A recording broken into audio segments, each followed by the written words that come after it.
এতিয়া আমি আছো ব্ৰহ্মপুত্ৰ নদীৰ পাৰত ফুলেশ্বৰ পাৰ্ট 3 এইটো বাংৰিশ্বৰ আৰু ফুলেশ্বৰৰ মাজত কুকুৰাডাঙৰ মাজত আমি আছো। তো কথাটো হ'ল যে ব্ৰহ্মপুত্ৰ নদীয়ে যেনেকৈ গৰাখহনীয়াই আমাক মানে একদম বিধিগ্ৰস্ত কৰিছে, মাটিবিলাক আমাৰ ভাঙি লৈ আছে। ইয়াৰ লগতে আমাৰ এই নদীৰ পাৰত যিবিলাক মাটিৰ মালিক আছে, এই আশ্ৰফ বুলি এজন মানুহ আছে, তেখেতে কি কৰি আছে, তেখেতৰ মাটি একদম নদীৰ মানে কাছাৰত বুলি কোৱা যায়। তেখেতে মাটিবিলাক কাটি কাটি বিক্ৰী কৰি আছে, ট্ৰাক্টৰৰ জৰিয়তে মাটিবিলাক কাটি কাটি বিক্ৰী কৰি আছে।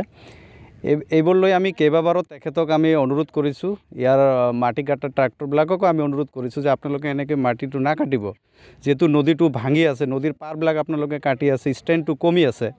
আৰু ৱাটাৰ ৰিচোৰ্চে ইমান টকা খৰচ কৰি নদীটোৰ প্ৰটেকশ্যন দিয়াৰ কাৰণে গভৰ্ণমেণ্টে চেষ্টা কৰি আছে, চৰকাৰে চেষ্টা কৰি আছে। এই ক্ষেত্ৰত এই মাটিৰ মালিকে অবৈধভাৱে মাটিবিলাক কাটি কাটি বিক্ৰী কৰি নদীখন আৰু ওচৰলৈ লৈ অহাৰ এটা প্ৰচেষ্টা কৰি আছে। আমি এইটো বিষয়ত আমি দেখিছোঁ যে ইয়াতে মানে ফৰেষ্টাৰ জড়িত হৈ আছে, নহ'লে কেনেকৈ এইবিলাক মাটি অবৈধভাৱে কাটিব পাৰে। গতিকে ফৰেষ্ট ডিপাৰ্টমেণ্ট ইয়াত জড়িত হৈ আছে। আৰু DFO মহোদয়ক আমি কৈছোঁ যে আপুনি আপোনাৰ ফৰেষ্টাৰৰ জৰিয়তে সোনকালে এটা তদন্ত কৰক, ইয়াৰ এটা তদন্ত লাগে। আমি যোৱাকালি আমাৰ DC মহোদয়ক আমি এটা আবেদন জনাইছোঁ, মাটি কাটাটো ষ্টপ কৰিব লাগে আৰু যিবিলাক মানুহে অবৈধভাৱে কাটি আছে সিহঁতৰ বিৰুদ্ধে এটা একশ্যন ল'ব লাগে। আৰু আমি এইটো যিটো আমি আবেদন কৰিছোঁ, ইয়াত আমি এটা কথা লিখিছোঁ যে আমাৰ নদীৰ পৰা 2 কিলোমিটাৰৰ ভিতৰত যাতে কোনো ট্ৰাক্টৰে মাটি কাটিব নোৱাৰে, নাইবা কোনো মানুহে অবৈধভাৱে মাটি কাটিব নোৱাৰে, ইয়াৰ বাবে এটা জাননী উপায়ুক্ত মহোদয়ৰ ফালৰ পৰা, চৰকাৰৰ ফালৰ পৰা এটা দিব লাগে। এই অবৈধ মাটি খনন কাৰ্যত কোন কোন জড়িত আছে? আমাৰ অনুমান হৈছে যে ইয়াত ফৰেষ্ট ডিপাৰ্টমেণ্ট জড়িত আছে আৰু ইনফৰ্চমেণ্ট ডিপাৰ্টমেণ্টো জড়িত আছে, DTOৰ ফালৰ পৰা ইনফৰ্চমেণ্ট জড়িত হৈ আছে। কাৰণ সিহঁতে ইয়াতে চেকিঙত আহে, মাটিবিলাক এনেকৈ অবৈধভাৱে ট্ৰলিৰ জৰিয়তে লৈ যাই আছে, ট্ৰলিৰ পাৰ্মিশ্যন নাই মাটি লৈ অহাৰ, তথাপিও লৈ আছে সিহঁতে, মানে পইচা লৈ এইবিলাক মানে পাৰ্মিশ্যন দি আছে। গতিকে আমাৰ অভিযোগটো হ'ল যে আমাৰ নদীখন প্ৰটেকশ্যন হ'ব লাগে, চৰকাৰে প্ৰটেকশ্যন দিয়াৰ ব্যৱস্থা কৰি আছে।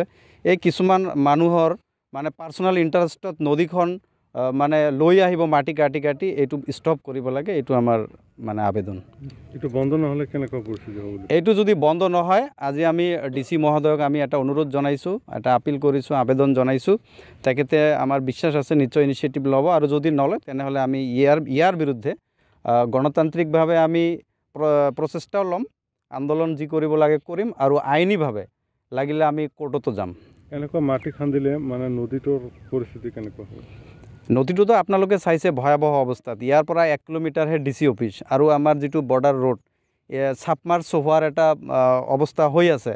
আৰু যদি মাটিটো এনেকুৱাকৈ কাটি থাকে, এই বছৰতে মানে বৰ্ডাৰ ৰোডটো শেষ হৈ যাব। কিমান টকা কাম হৈছিল এই বছৰ নদী প্ৰটেকশ্যনৰ কাৰণেতো ইতিমধ্যে এইটো অঞ্চলত এটা প্ৰটেকশ্যন হৈছিল, কিমান 1.5 কোটি টকাৰ এটা প্ৰটেকশ্যন ইয়াতে হৈছিল, আৰু গোটেই এৰিয়াতে হৈ আছে ঠাইত প্ৰায় 6 কোটি মানৰ হৈছে। আমি কেইদিনমান আগতো দেখা পালোঁ 3 কোটি টকাৰ এটা হৈ আছে।